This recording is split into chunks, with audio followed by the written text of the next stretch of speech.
Bismillahirrahmanirrahim. Assalamualaikum warahmatullahi taala wabarakatuh. Alhamdulillah wassalatu wassalamu ala Rasulillah wa ala man wala. Amma ba'd. Alhamdulillah, atas segala syukur yang telah diberikan oleh Allah Subhanahu wa taala kepada kita, dan di akhir-akhir Ramadan ini janganlah kita berputus asa, janganlah kita pula di akhir-akhir ini tak ada pecutan, dah relax habis dah, kata Nabi. Tak. Kerana Ramadan yang paling diskaun yang paling besar yang kita akan dapat, anugerah yang paling besar yang kita akan dapat adalah pada pengakhirannya.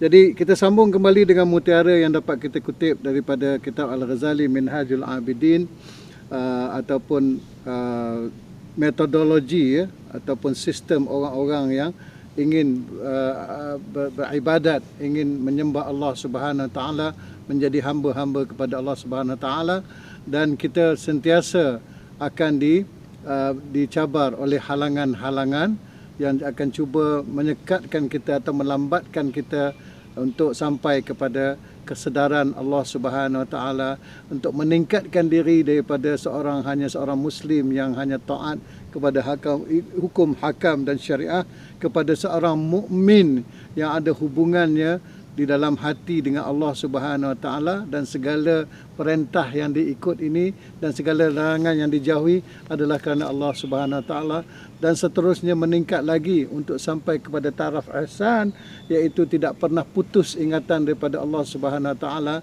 dan menyedari dengan yakinnya bahawa Allah melihat segala yang apa kita lakukan. Baik, pada halaqah kali ini kita akan sebut sedikit, membawa mutiara apa yang dipanggilkan mutiara al-bawa'is, iaitu halangan yang timbul daripada dorongan-dorongan di dalam hati kita, ya, pendorong atau perangsang yang ada dalam hati kita. Ketahuilah, apabila kita nak melakukan sesuatu perkara itu, dia timbul membuat daripada hati itu dulu. Jadi hati itulah dia di mana tempat syaitan akan berbisik kepada kita, ataupun hawa nafsu kita yang akan mencuitkannya untuk dia menolak menjadikan satu amalan. Dalam istilah Al-Ghazali, dalam ilmu Al-Ghazali, dalam terminologi Al-Ghazali, dalam tafsiran Al-Ghazali, sesuatu amal, sesuatu budaya ataupun sesuatu akhlak, ya, sesuatu behavior itu hanya akan berlaku apabila dia bermula dengan ilmu yang turun kepada hati, yang mempunyai kesan ke atas hati. Dia akan membuat-buat untuk melakukan sesuatu, dia akan berazam untuk melakukan sesuatu, menjadi orang baik ke orang jahat, itu semua daripada hati. Jadi ilmu terus kepada keadaan hati, kemudian barulah diterjemahkan ke dalam satu perbuatan, satu amal ataupun satu akhlak, ya, satu suluk. Baik, di antara bawa'is, ya, pendorong kita yang besar kepada kebaikan adalah as-sidq, ya, iaitu kebenaran kita, trustworthiness kita, ya, amanah kita terhadap syahadah yang kita lakukan. Jadi kita sebagai orang Islam yang telah dilahir Islam kena sedar kenikmatan yang besar, tetapi kena faham apakah maksud syahadah kita. Orang yang mencari, orang yang kembali kepada Islam, orang yang orang panggil revert atau mu'allaf, kita panggil kadang-kadang dengan nada yang hina, tapi ketahuilah yang mu'allaf ni sebenarnya kadang-kadang mungkin lebih baik pada kita, kerana dalam perjuangan dia mencari Allah Subhanahu Wa Taala, bertemu dengan Allah Subhanahu Wa Taala, bila dia angkat syahadah, selama ni dia tak ada Tuhan untuk disembah, atau Tuhannya adalah berhala, atau Tuhannya adalah idea-idea yang tak elok, idea-idea yang keji dan hina. Sekarang dia bertemu dengan Allah yang Maha Esa, dia angkat syahadah, maknanya dia umpamanya telah melakukan kontrak, ya. Asyhadu an la ilaha illallah, aku naik saksi. Siapa yang jadi saksi? Ya, bukan dia saja yang saksi, orang Islam yang keliling. Ya, sebab tu kita ada saksi untuk dia syahadah. Tetapi saksinya malaikat dan Allah Subhanahu Wa Taala Rabbul Izzah, daripada atas takhta dia, hamba dia kembali kepada dia. Ya Allah, Jibril, malaikat, Mikail, Rafail, Israel, engkau tengok ni, dia balik ke aku. Jadi itu yang dimaksudkan. Maknanya dia telah kembali kepada Allah. Asyhadu an la ilaha illallah wa anna Muhammadar Rasulullah. Dia akan faham bahawa kontrak dia hanya akan sembah Allah Subhanahu Wa Taala, dia tak pergi ke lain, dia akan mengikut hanya yang ditunjuk oleh Rasulullah sallallahu alaihi wasallam. Kita yang lahir mungkin tak melalui detik kita terpaksa mengenali Allah Subhanahu Wa Taala. Ya, kita telah dilahir dalam Islam, kita melakukan amal ibadat secara fizikalnya. Biarlah sekarang ni kita hidupkan pelita zaman dulu dah, kita hidupkan lampu dynamo dalam hati kita ni supaya berkait kembali dengan Allah Subhanahu Wa Taala, iaitu membenarkan syahadah kita itu as-sidq. Misal as-sidq, ya, misal as-sidq sebagaimana yang dibawa oleh dalam Al-Quran tu sendiri, ya.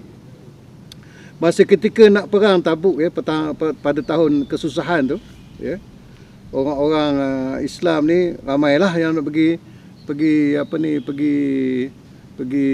kepada Rasulullah bagi taat setia, dan mereka nak berjihad dengan Rasulullah. Dulu ni dia tak ada tentera yang berdiri, ya. Maknanya tidak ada tentera yang formal. Setiap mujahid itu akan membawa golok-golok dia sendiri, pedang-pedang dia sendiri, anak panah dia sendiri. Jadi para sahabat pun begitulah, tak ada lagi state army, ya. Jadi ada juga orang-orang kaya kita seperti Saidina Osman yang memberi sponsorship, ya. Dia akan membeli senjata-senjata ni, kenderaan pun dia beli, tunggangan pun dia beli, ya, supaya dan dia bagi kepada orang mujahid, ya, orang yang pergi berjuang di Allah SWT. Dia sendiri pun pergi juga. Tetapi masih ada sekumpulan sahabat yang telah datang kepada Rasulullah SAW.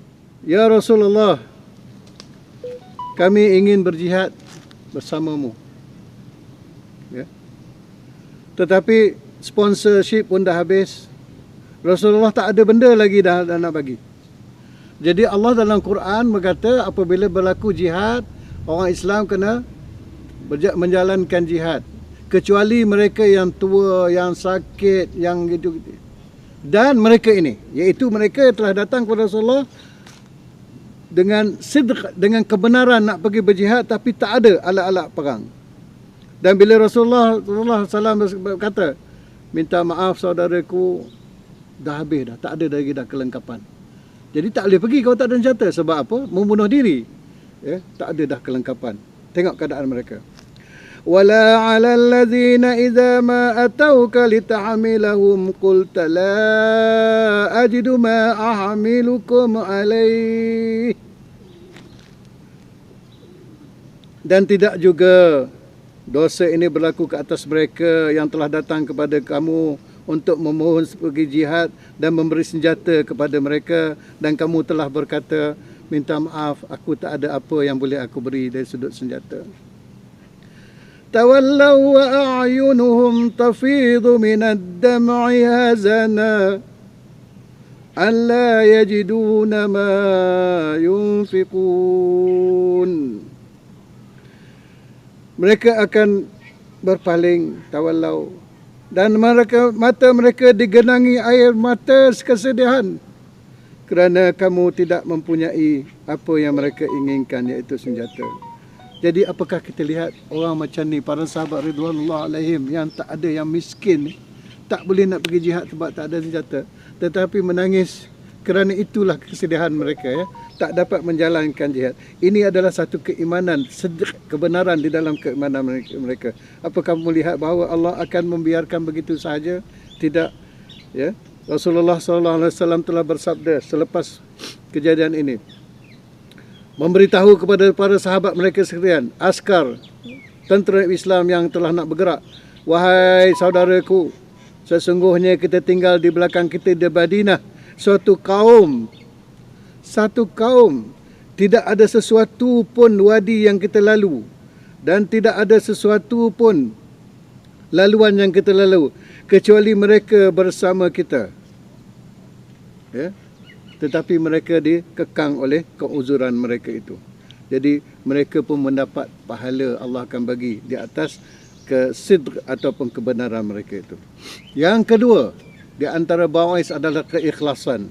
Bagaimana kita ketahui, ikhlas ini adalah satu perkara yang amat mulia dan satu perkara yang bermula kepada segala-galanya dari sudut penerimaan Allah Subhanahu Wa Taala. Allah telah berfirman, "Wa ma umiru illa liya'budullah." Mereka tidak diperintah kecuali untuk menyembah Allah Subhanahu Wa Taala mukhlishina lahuddin, ikhlas di dalam kehidupan mereka di atas lunas-lunas agama, di atas agama, bukan untuk benda yang lain, semata-mata untuk Allah Subhanahu Wa Taala.